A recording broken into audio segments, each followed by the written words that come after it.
Inflation जो आपके पैसे को खा रहा है। म्यूचुअल फंड की इन्वेस्टमेंट है वो बोरिंग है। हर आईपीओ आपको रिटर्न नहीं देगा, ये गारंटेड है।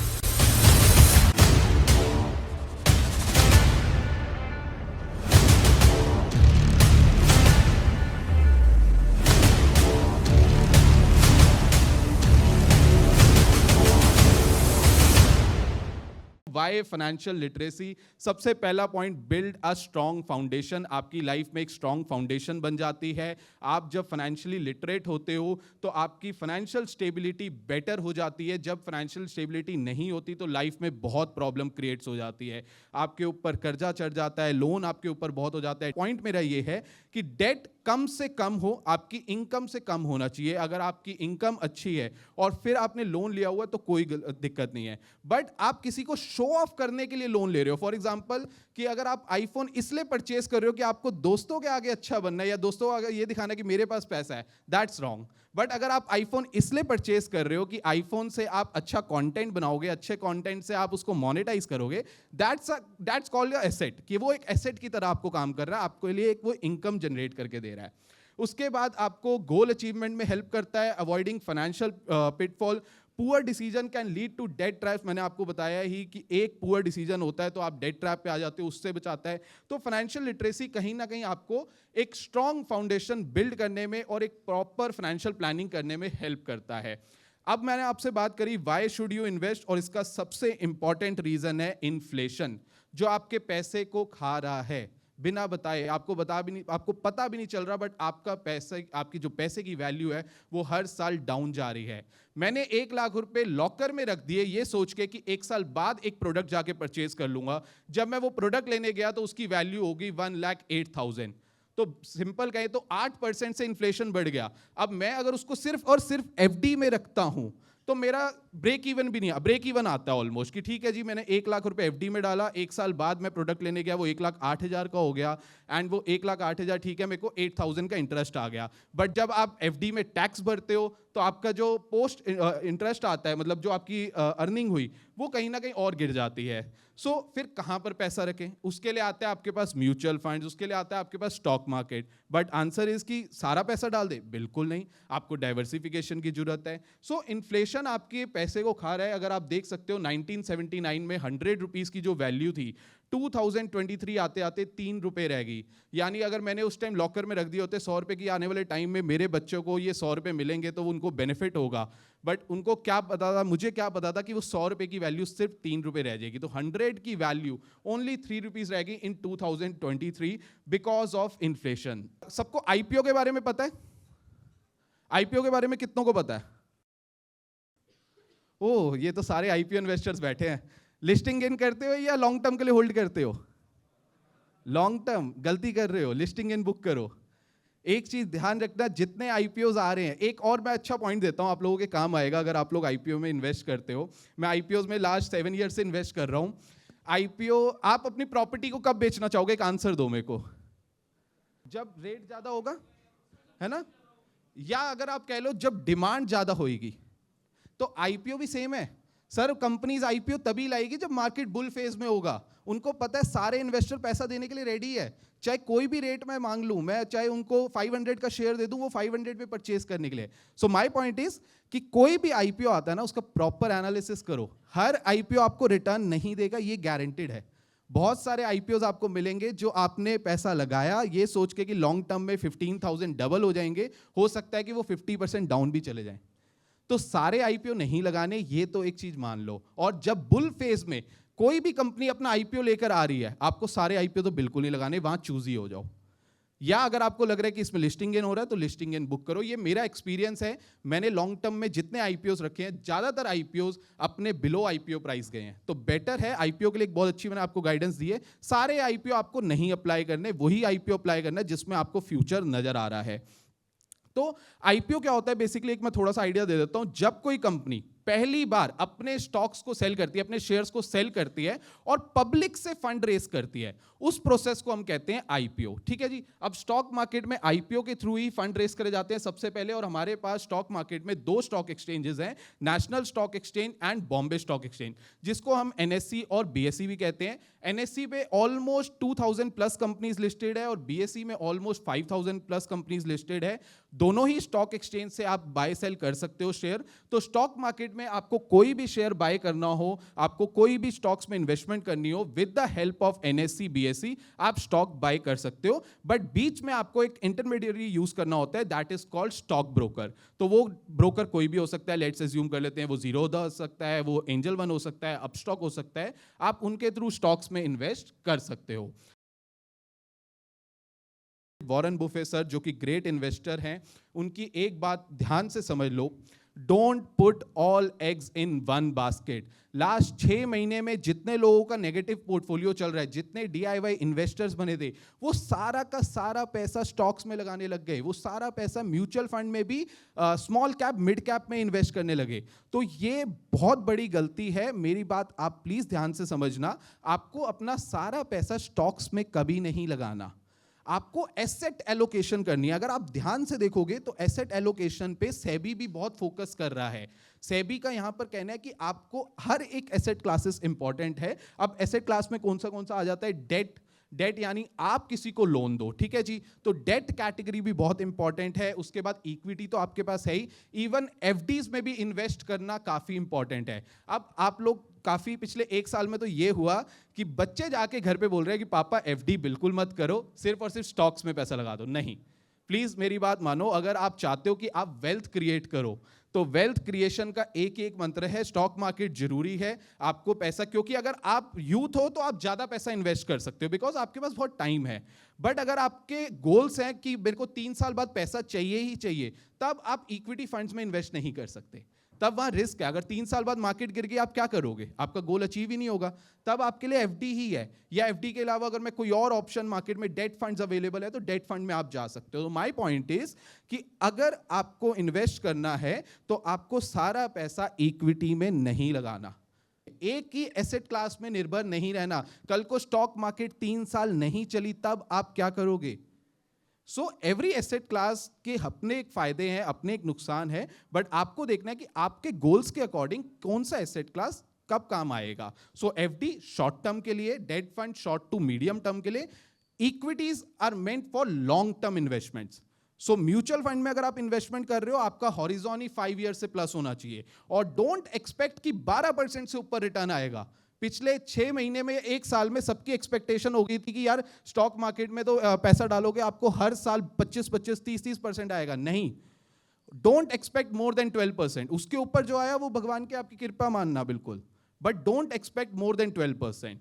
सो diversification very important. Don't put all your eggs in one basket. अगर एक बार आपकी टोकरी गिर गई ना, एग से भरी हुई बास्केट, तो आपके सारे एग्स टूट जाएंगे। सो प्लीज नोट कि आपको सारा पैसा एक ही एसेट क्लास में नहीं लगाना। गाइस, मल्टी एसेट फंड पता है किसी को? नहीं आइडिया? सो मैं बता देता हूं। एक कैटेगरी होती है इक्विटी, दूसरी होती है डेट।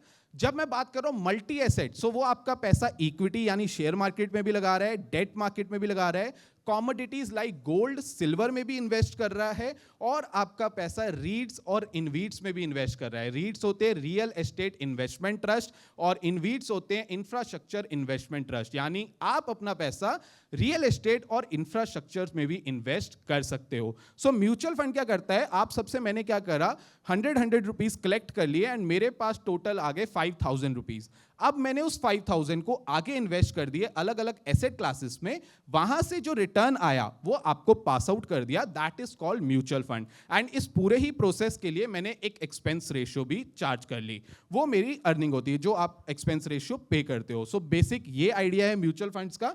अब इसके बेनिफिट्स क्या है और ये कैसे काम करते हैं? म्यूचुअल फंड जो आपके वर्क करते हैं वो प्रोफेशनली मैनेज्ड होते हैं। वहां पर जो प्रॉपर फंड मैनेजर्स होते हैं जो काफ़ी एजुकेटेड होते हैं, सीएफए होते हैं, सीए होते हैं, और उनकी प्रॉपर रिसर्च टीम होती है। और बाय द वे गाइस, आप लोग भी, अगर आज मैं जो करियर आपको गाइडेंस अभी दूंगा कि आप कौन सा करियर चूज कर सकते हो, तो जिनका इंटरेस्ट रिसर्च बेस्ड में है ना, जो स्टॉक की रिसर्च करना चाहते हैं, वो म्यूचुअल फंड कंपनीज में जॉब भी कर सकते हैं और बहुत ही अच्छे लेवल की जॉब होती है। अगर आपको म्यूचुअल फंड में रिसर्च का ऑप्शन मिलता है, यानी रिसर्च करने का मौका मिलता है, वो काफ़ी हाईली पेड जॉब्स होती है और बहुत ही इंटरेस्टिंग जॉब्स भी होती है। सो म्यूचुअल फंड में आपको प्रोफेशनल मैनेजमेंट मिलती है, एक फंड मैनेजर होता है जो डिसाइड करता है कि आपका पैसा कहाँ इन्वेस्ट होना है और उसका फंड का ऑब्जेक्टिव क्या है। डाइवर्सिफिकेशन आपको म्यूचुअल फंड के अंदर मिल जाती है। अगर मैं आपको कहता हूँ कि आप मल्टी एसेट में इन्वेस्ट करो, तो आप इक्विटी में भी इन्वेस्ट कर रहे हो, डेट में भी इन्वेस्ट कर रहे हो, साथ के साथ गोल्ड और सिल्वर में भी आपका पैसा इन्वेस्ट हो रहा है। तो एक ही फंड में अलग अलग एसेट क्लासेस भी मिल जाते हैं। और रिटर्न्स आपको म्यूचुअल फंड में, एक अच्छा म्यूचुअल फंड अगर आप 10 इयर्स चला देते हो, एक अप्रॉक्सीमेटली 10 to 12% पर एनम का आपको CAGR मिल जाएगा, जिसको हम कहते हैं compound annual growth return, approximately 10 to 12%। और ये बहुत ही अच्छा रिटर्न है, 10 to 12%। इससे ज़्यादा एक्सपेक्ट मत करो, इससे ज़्यादा जो भी मिलता है वो आप बेनिफिट मानना, बट एक्सपेक्टेशन अपनी 10 से 12% से ऊपर मत लेके जाओ। ये मार्केट में जितने भी आप वीडियोस देखते हो, यूट्यूब वीडियोस देखते हो, उन्होंने एक्सपेक्टेशंस बहुत बढ़ा दी है, वो गलत है। एक्सपेक्टेड रिटर्न्स आपके 10 से 12% से ऊपर नहीं होने चाहिए। अब मैं आपको एक गाइडेंस दे देता हूं टाइप्स ऑफ म्यूचुअल फंड, जो आपको हेल्प करेगा जब भी आप म्यूचुअल फंड्स इन्वेस्टमेंट में जाओगे। सबसे पहला फंड इक्विटी फंड, ध्यान से सुनना। इक्विटी फंड आपका पैसा प्रॉपर स्टॉक्स में इन्वेस्ट करेगा। इक्विटी मतलब शेयर मार्केट, आपका पैसा सारा का सारा स्टॉक्स में इन्वेस्ट होने वाला है। जब मैं बोल रहा हूं डेट फंड, आप पैसा दे रहे हो फंड मैनेजर को, आपका पैसा आगे लोन पर दिया जा रहा है एंड वहां से जो भी इंटरेस्ट रेट आएगा वो आपको पास आउट कर दिया जाएगा। ये होता है debt fund. Hybrid fund, equity और डेट का जो मिक्सचर है उसको हम कहते हैं हाइब्रिड फंड, यानी वहां पर इक्विटी का पोर्शन भी आ गया और साथ के साथ डेट का भी पोर्शन आ गया। और मल्टी एसेट फंड जो मैंने आपको नई कैटेगरी बताई है, मल्टी एसेट में आपका हो गया जहां इक्विटी, डेट और कमोडिटीज के साथ साथ रीट्स और इनवीट्स में भी आपका पैसा इन्वेस्ट होता है। जो म्यूचुअल फंड की इन्वेस्टमेंट है वो बोरिंग है, और स्टॉक मार्केट में कहा जाता है बोर मेक्स मोर वेल्थ।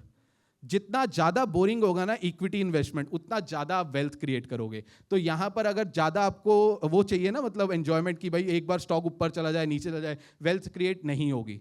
जितना स्लोली इन्वेस्ट होगा उतना ज्यादा बढ़िया है, इसीलिए म्यूचुअल फंड्स का रास्ता लीजिए। वेल्थ क्रिएशन में आपको बेनिफिट करेगा, इन्फ्लेशन को बीट करेगा, आपको ऑनरशिप भी देता है, साथ में डिविडेंड देता है। आपका ग्रोथ फंड लोगे तो डिविडेंड री इन्वेस्ट हो जाता है। हर म्यूचुअल फंड में आपको डिविडेंड मिलता है, बट अगर हमने ऑप्शन वहां ग्रोथ चूज करा हुआ है तो हमारा डिविडेंड री इन्वेस्ट हो जाता है एंड एनएवी में ऐड हो जाता है। उसके बाद हाई लिक्विडिटी है, सबसे इंपॉर्टेंट बात। आपने 10 साल एसआईपी करी, अब आपको फंड्स की रिक्वायरमेंट है, आप एक दिन रिडम्पशन डालिए, 2 दिन बाद पैसे मिल जाते हैं। सो ये भी बहुत इंपॉर्टेंट है। मेरे एक क्लाइंट है, ही जस्ट इन्वेस्टेड 2 CR इन SIP मोड, उनके 2 करोड़ इन्वेस्ट हुए हैं लास्ट 15 ईयर से। आज की वैल्यू, अभी गिरावट के बाद भी वैल्यू 10 CR से ऊपर है, because of power of compounding.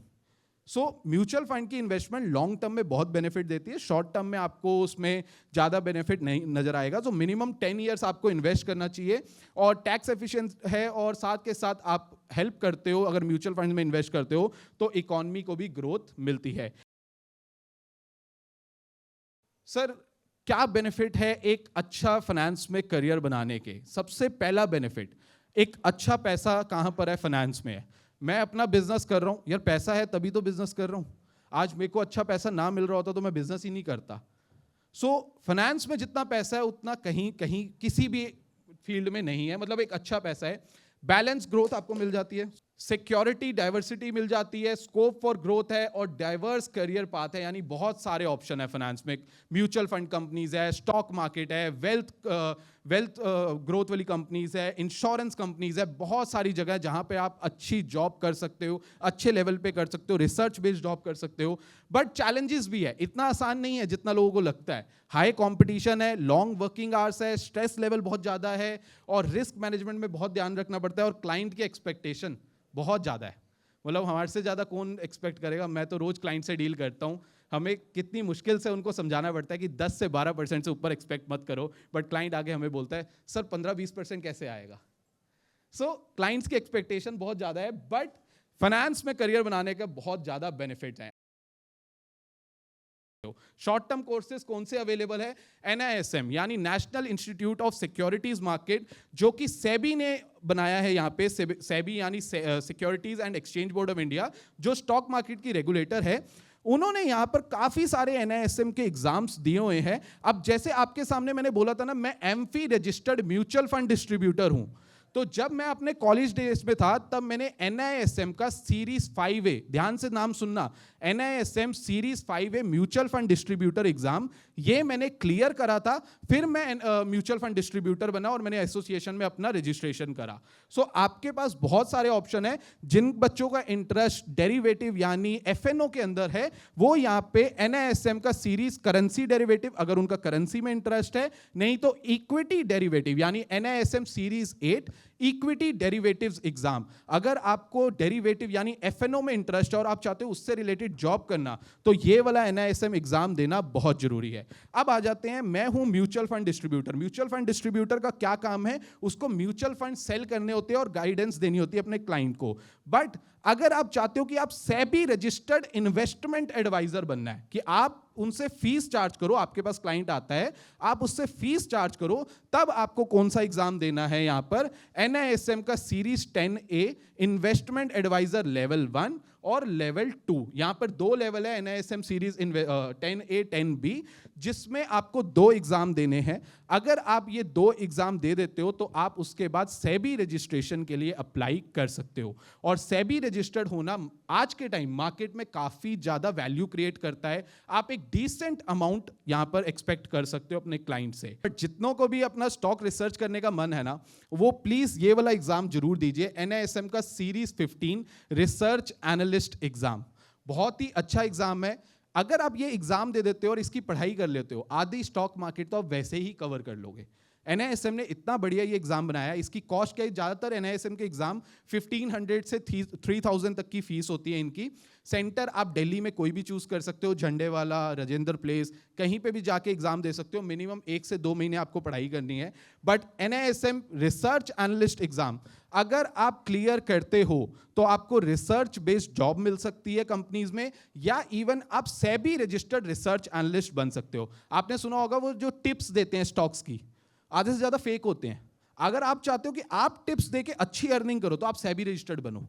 उसमें आपको क्या बेनिफिट है? आप क्लाइंट से चार्ज कर सकते हो कि सर मेरी 50,000 रुपीज फीस है, मैं आपको 1 साल के लिए ये मेंबरशिप दे रहा हूं। सर मेरी 1 लाख रुपीज फीस है, उसमें बड़े बड़े क्लाइंट्स को आप एक्वायर कर सकते हो। तो ये कुछ एग्जाम है और काफी इंपॉर्टेंट जो इसमें से एग्जाम है ना, मैं ये PPT सभी स्टूडेंट्स के साथ शेयर कर दूंगा। इसमें से इंपॉर्टेंट एग्जाम आप नोट कर लो। अगर म्यूचुअल फंड्स में करियर बनाना है तो NISM सीरीज 5A, अगर आपको FNO में करियर बनाना है तो NISM सीरीज 8 इक्विटी डेरिवेटिव्स, अगर आपको इन्वेस्टमेंट एडवाइजर बनना है तो NISM series 10A investment advisor level 1 और लेवल 2, और अगर आप रिसर्च एनालिस्ट बनना चाहते हो, रिसर्च में जानना चाहते हो, तो यहां पर NISM series 15 research analyst exam.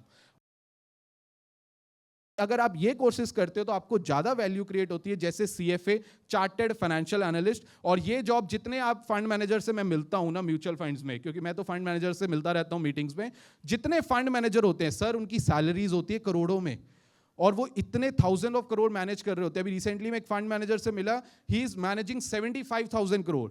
एक फंड मैनेजर से मिला, he is managing 2 lakh crore. So कितने लाख करोड़ वो लोग मैनेज कर रहे हैं। और ज्यादातर उन लोगों की जो डेजिग्नेशन होती है, इधर वो CFA होते हैं या CA होते हैं। तो CFA CA काफी अच्छे कोर्सेज हैं। इसके अलावा अगर आप स्टॉक मार्केट में टेक्निकल एनालिसिस पे फोकस करते हो, जो चार्ट्स वगैरह में माहिर बनना चाहते हो, तो आपके पास चार्टर्ड मार्केट टेक्नीशियन CMT का कोर्स है। मैं फाइनेंशियल एडवाइजर मतलब as a mutual fund distributor हूं, तो मैं अभी जो कोर्स कर रहा हूं वो कर रहा हूं सर्टिफाइड फाइनेंशियल प्लानर, क्योंकि मेरा काम है क्लाइंट की फाइनेंशियल प्लानिंग करने का। सो मैं जो अभी कोर्स कर रहा हूं वो CFP कर रहा हूं। अच्छा, एक अच्छा ऑप्शन देता हूं आपको, जिनको बड़े बड़े इंस्टीट्यूट्स जो होते हैं ना, फाइनेंशियल इंस्टीट्यूट्स, वहां पर करोड़ों में डील होती है कि सर इस कंपनी को इतने करोड़ की रिक्वायरमेंट है, या इस कंपनी को अपना IPO लेकर आना है, या इस कंपनी को अपना राइट्स इशू लेकर आना है। वो जितनी बड़ी बड़ी डील्स होती है ना, इसको करते हैं इन्वेस्टमेंट बैंकर्स। किसी को आइडिया है इन्वेस्टमेंट बैंकर्स के बारे में? Please raise your hand. Basic idea है? 1-2 ही को। मैं जिनको नहीं पता बता देता हूं, बहुत अच्छी फील्ड है इन्वेस्टमेंट बैंकिंग की। जहाँ पे सैलरी ही बहुत अच्छी होती है। इन्वेस्टमेंट बैंकिंग में आप बड़ी बड़ी डील्स कर सकते हो, आईपीओ लाने में कंपनीज को हेल्प कर सकते हो, और आने वाले 10 साल में बहुत सारी कंपनीज आईपीओ लेके आएगी, तो इस फील्ड में बहुत ज़्यादा अपॉर्चुनिटीज आती है। और यहाँ पे फाइनेंशियल मॉडलिंग का आप कोर्स करके इन्वेस्टमेंट बैंकिंग की फील्ड में जा सकते हो। एंड लास्ट है फाइनेंशियल रिस्क मैनेजर, जिसको हम बोलते हैं एफआरएम। ये आपको हेल्प करेगा रिस्क मैनेजमेंट में। अच्छा, एक चीज मेरी बात ध्यान से समझना, जो लोग ट्रेडिंग खुद करते हैं, प्लीज नोट, अगर आप रिस्क मैनेजमेंट नहीं कर रहे, आपको नहीं पता कब एग्जिट करना है, कितना आपका स्टॉप लॉस होना चाहिए, आप बहुत बड़ा ब्लंडर क्रिएट कर लोगे अपने लिए। सो ये एक ऐसा कोर्स है जो एफआरएम होते हैं, बड़े बड़े जो इंस्टीट्यूट्स होते हैं, फाइनेंशियल इंस्टीट्यूट, उनको एफआरएम की नीड होती है। सो ये भी बहुत अच्छा कोर्स है। सेबी और एनआईएसएम ये दोनों मिलके एक एग्जाम करवा रहे हैं, जिसका नाम है सेबी इन्वेस्टर सर्टिफिकेशन एग्जाम। बिल्कुल फ्री ऑफ कॉस्ट ये एग्जाम है, कोई इसकी कॉस्ट नहीं है। बेसिक फाइनेंशियल लिटरेसी आपकी इंप्रूव करने के लिए सेबी ने एग्जाम रखा है। 2 बुक्स इसमें लॉन्च करी है, एक स्टॉक मार्केट पर, दूसरी फाइनेंशियल प्रोडक्ट्स पर, यानी फाइनेंशियल मार्केट पे। वो 2 बुक्स की बस पढ़ाई करो और उसके बाद ये एग्जाम फ्री में रजिस्टर करो। Hello, hi, good morning sir. Good morning sir, basically मैं भी अभी एक इन्वेस्टमेंट कंपनी में, मैक्स लाइफ इंश्योरेंस में, तो बेसिकली जो मैं काम कर रहा हूँ, तो बोल रहे हैं कि बेसिकली उनमें इन्वेस्ट करो। टर्म इंश्योरेंस में ज़्यादा छोटे पैकेज में क्यों नहीं? और जैसे अब बिटकॉइन बहुत चल रहा है आज के टाइम में, अब जियो ने भी लॉन्च किया मेरे ख्याल से बिटकॉइन एक, तो थोड़ा उसके बारे में बताइए सर प्लीज़। ठीक है, मैं अब आपको गाइड करता हूँ। आप मैक्स लाइफ इंश्योरेंस के एडवाइजर हो ना? मैं भी मैक्स लाइफ इंश्योरेंस का एडवाइजर हूँ। सो मैक्स लाइफ या कोई भी प्राइवेट लाइफ ले लो, वो आपको कभी भी ना टर्म इंश्योरेंस पे ज़्यादा फोकस करने नहीं देंगे, बिकॉज उसका रीज़न मैं आपको बता देता हूँ। As a life insurance company खाली टर्म इंश्योरेंस से उनका बिजनेस नहीं चल सकता, तो वो आपको फोकस करेंगे कि आप उनके यूलिप प्लान्स भी सेल करो, वो आपको फोकस करेंगे एंडोमेंट भी सेल करो। बट अगर आप किसी क्लाइंट के पास जाते हो, तो आपको ये देखना है कि क्लाइंट की क्या नीड है। अगर आपको लगता है कि 10 साल बाद क्लाइंट को गारंटेड पैसा चाहिए ही चाहिए, चाहे कुछ भी हो जाए, मार्केट में कोई गिरावट आ जाए, उनको पैसा चाहिए, तब आप उनको एंडोमेंट दे सकते हो। बट अगर क्लाइंट बोलते हैं नहीं सर, मेरे को आप थोड़ा सा नॉन गारंटेड भी दे सकते हो, मैं रिस्क लेने के लिए रेडी हूँ, तब आप उनको यूलिप या कोई और प्लान भी या म्यूचुअल फंड सजेस्ट कर सकते हो। नहीं, एक चीज ध्यान रखना, जो भी रिटर्न पास्ट में आ गया, हम उसको फ्यूचर में एक्सपेक्ट नहीं कर सकते। आज है, बहुत अच्छी बात है। अब मैं आपको ये बोल के अगर अभी म्यूचुअल फंड सेल कर जाऊं कि लास्ट 10 ईयर्स में म्यूचुअल फंड ने 15% रिटर्न दिए, बट आपके माइंड में आ गया 15%, एंड 10 साल बाद आपको मिले 11%, फिर तो एक्सपेक्टेशन जो है एवरेज ही हमें रखनी चाहिए। एवरेज दैट इज 10 to 12%, ये एवरेज रखनी चाहिए। रही बात आपकी मैक्स लाइफ इंश्योरेंस का, जो आपका क्वेश्चन था, आप अपने क्लाइंट की नीड को समझो। अगर आपको लगता है आपके क्लाइंट को टर्म इंश्योरेंस की नीड है, तो टर्म इंश्योरेंस दो, चाहे आपका मैनेजर जो मर्जी बोले। आपको क्लाइंट के हक पे बात करनी है, कंपनी के हक पे बाद में बात करना। पहले आपके लिए क्लाइंट इंपॉर्टेंट है, क्योंकि आज आप क्लाइंट को सही प्रोडक्ट दोगे, कल क्लाइंट आपको भी दूसरा प्रोडक्ट भी आपसे परचेज करेगा, प्लस आपको रेफरेंस भी देगा। सेकंड क्वेश्चन जो आपने बिटकॉइन पे पूछा, मैं as a investor bitcoins, crypto में 1 रुपये भी इन्वेस्ट नहीं करता, तो मैं इसके बारे में बेटर गाइड आपको नहीं कर पाऊंगा। मैं कोई भी वैसा इन्वेस्ट नहीं करता। उसका मेन रीजन जो है, एज अ एसेट क्लास मुझे यही नहीं पता कि मेरा पैसा कहाँ इन्वेस्ट हो रहा है। अब मेरे पास स्टॉक्स है, आई नो कि मैं उसका ऑनर हूँ कंपनी का, या मेरे पास म्यूचुअल फंड है, मुझे पता है इस म्यूचुअल फंड ने इस स्टॉक्स को परचेज करा हुआ है। बट जब मैं बिटकॉइन में या किसी कॉइन में इन्वेस्ट करता हूं, मुझे यही नहीं पता मेरा पैसा कहाँ इन्वेस्ट हो रहा है, तो मैं क्रिप्टो को अवॉइड करता हूं। Any other questions? Yes, please. Good morning, sir. Good morning. So, today was the first time like I was learning about stocks and trading. I'm a complete beginner. I have zero knowledge about this. So, like my question is, how should I start? Like, what should be my first step for that? ये रहा first step.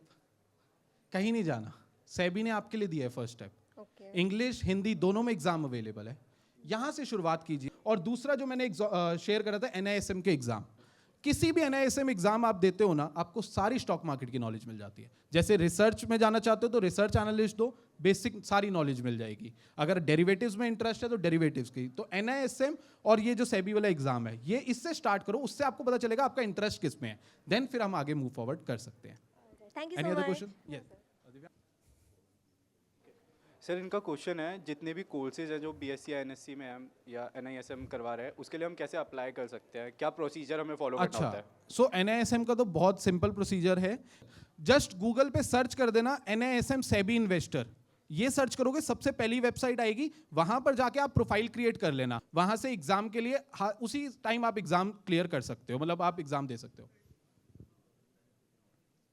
Exam कैसे conduct करवाया जाएगा, offline या online online online, और कोई negative marking नहीं है। Any other questions guys? और किसी के क्वेश्चन? Yes please. सर आपने बताया था कि हमें एफडी में इतने ज़्यादा रिटर्न्स नहीं मिलते हैं, 1 साल बाद वो जो है नॉर्मल हो जाएगा हमारा इन्फ्लेशन को लगा के। एंड ये भी बता रहे हैं आप कि हमें एक ही बास्केट में सारे एग्स नहीं रखने होते। तो जब हमें वहाँ पे रिटर्न ही नहीं आ रहा तो हमें एफडी में क्यों रिटर्न मतलब इन्वेस्ट करना चाहिए? इसका मैं एग्जांपल आपको एक केस स्टडी से देता हूँ, ध्यान से सुनना सारे। जब आप आगे बढ़ोगे ना, अभी 2-3 साल में अपनी इन्वेस्टमेंट्स करोगे, ये सब तब मेरी बातें आपको जरूर याद आएगी। मेरे एक क्लाइंट है जो अभी 6 मंथ्स पहले ही मैंने उनको ऑनबोर्ड करा। सो उनकी SIP मैंने स्टार्ट करी अराउंड 25,000 रुपीज़ पर मंथ की। जब उन्होंने SIP स्टार्ट करी ना, उन्होंने मेरे को अपना एक पोर्टफोलियो दिखाया 2,15,000 का। सारे टोटल पैसे कहाँ पर इन्वेस्ट हुए हुए थे? स्मॉल कैप और मिड कैप। तो मैंने जब उनसे पूछा कि आपने यहाँ पर क्यों पैसे इन्वेस्ट करे, तो उनका आंसर था कि सर मैंने तो ऐप ओपन करी जो सोशल मीडिया में दिखाते हैं, एंड देन वहाँ से देखा लास्ट 1 ईयर में किसने ज़्यादा रिटर्न दिया और मैंने इन्वेस्ट कर दिए, या मेरे एक दोस्त ने भी गाइड करा था कि स्मॉल और मिड कैप में पैसा डाल दो। किस्मत अच्छी ये थी, 6 महीने पहले की बात बता रहा हूँ, 2 लाख रुपए समथिंग इन्वेस्ट हुए थे, 15-20,000 का प्रॉफिट चल रहा था। तो मैंने कहा सर ठीक है आपने इन्वेस्ट कर दिया, बट ये कितने टाइम के लिए आपने इन्वेस्ट करा है? उन्होंने कहा सर 1.5 साल बाद पैसे निकालने हैं। मैं कहा रीजन? कहते मेरे बड़े भाई की शादी है, पैसे निकालने ही निकालने हैं। तो मैंने कहा आपने मेरे को as a financial advisor choose करा तो मेरी बात मानोगे? उन्होंने कहा बिल्कुल। तो मैंने कहा इसमें से पैसा एग्जिट कर दो। तो उन्होंने कहा क्यों भाई, यहाँ तो रिटर्न सबसे ज्यादा आ रहा है। मैंने कहा उसका रीजन है, 1.5 साल बाद अगर मार्केट आने वाले टाइम में गिर गई तो आप अपने भाई को ये नहीं बोल सकते ना भाई स्टॉक मार्केट डाउन है, शादी थोड़ी लेट कर ले, है ना? नहीं बोल सकते ना। तो मैंने उनको कहा कि यहां से एग्जिट करो। अप्रॉक्सीमेटली 15,000-20,000 का प्रॉफिट उनको मिला। अब उनके पास वापस आ गए उनके 2,20,000 पे। उनका क्वेश्चन था कि कहां इन्वेस्ट करूं। आई से कि ओनली FD। अब वो कहेंगे FD में तो रिटर्न नहीं। सर मैंने आपको रिटर्न बनाने के लिए नहीं ये पैसा रखा, आपको पैसे को स्टेबल रखना है या फिक्स रखना है, इसके लिए FD करनी है। सो जब आप FD कर रहे हो वो रिटर्न के लिए नहीं कर रहे, वो आप पैसे को सेफ रखने के लिए कर रहे हो। आपको नीड को समझना पड़ेगा। सो अब क्लाइंट को 1.5 साल बाद पैसा चाहिए ही चाहिए। अब वो अगर बाई चांस आप देख रहे हो 6 महीने बाद, मैंने उनको कल परसों ही कॉल करा था, सर अगर आपके पैसे इन्वेस्टेड रहते ना 2 लाख रुपए तो आज 160 वैल्यू रह जाती और आप परेशान रहते कि यार ये क्या हो गया मेरे साथ। तो इसीलिए FD की नीड अलग है। FD आपको तब करनी है जब आपको पैसा स्टेबल रखना है कि ये चाहिए ही चाहिए 2 साल बाद या 5 साल बाद। म्यूचुअल फंड्स आपको तब करने हैं जब आपको पता है आप वेल्थ क्रिएशन के लिए, और आपको पता है ये मेरा एक्स्ट्रा अमाउंट है। और मैं एक चीज लास्ट बोलना चाहूंगा, अगर आप स्टॉक्स या म्यूचुअल फंड में इन्वेस्ट कर रहे हो, अगर आप एक्स्ट्रा फंड से इन्वेस्ट कर रहे हो, कभी लाइफ में प्रॉब्लम नहीं आएगी।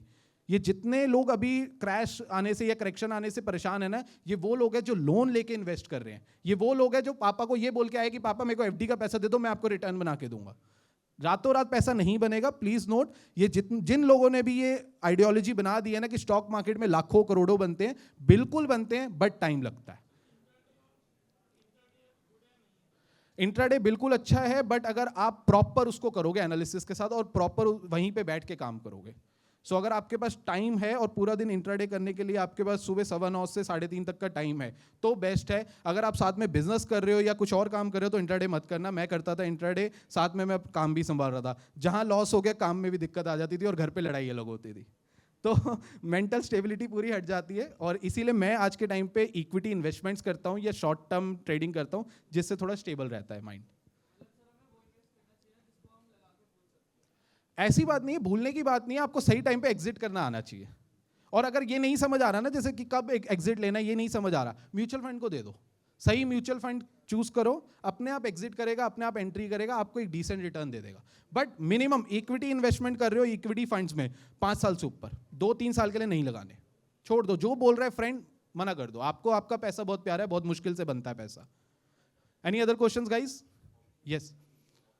यार मैं ऑप्शंस नहीं करता बिल्कुल भी। उसका रीज़न है जो उसकी वोलेटिलिटी है वो मेरे से नहीं हुआ भाई। पूरा दिन आप देख रहे हो, मैंने 20,000 इन्वेस्ट करे, अभी देखा वो 14,000 रह गए, उसी टाइम 6-7 हज़ार का लॉस। तो जब मेरे साथ ऐसा हुआ, लगातार मेरे को लॉसेस हुए ऑप्शंस में, सो मैंने डिसीजन बना लिया कि मैं ऑप्शन ट्रेडिंग नहीं करूंगा। एंड फ्रॉम लास्ट 3 ईयर्स हो गए मेरे को ऑप्शन ट्रेडिंग मैंने बंद कर दी बोलकर। सो अभी के टाइम पे सिर्फ और सिर्फ इक्विटी ट्रेडिंग, जो शॉर्ट टर्म डिलीवरीज होती है या लॉन्ग टर्म इन्वेस्टमेंट, उससे माइंड स्टेबल रहता है। बाकी अगर आप उसमें प्रॉपर अपना एनालिसिस करके जाते हो ना, तो मेरा एक फ्रेंड भी हो बहुत अच्छा पैसा बना रहा है। ऐसी बात नहीं कि पैसा नहीं बनेगा, पैसा बनेगा बट उसमें आपके पास एक्स्ट्रा फंड्स होने चाहिए क्योंकि लॉसेस के चांसेस बहुत ज़्यादा है. Thank you so much guys, thank you so much for inviting me, thank you so much.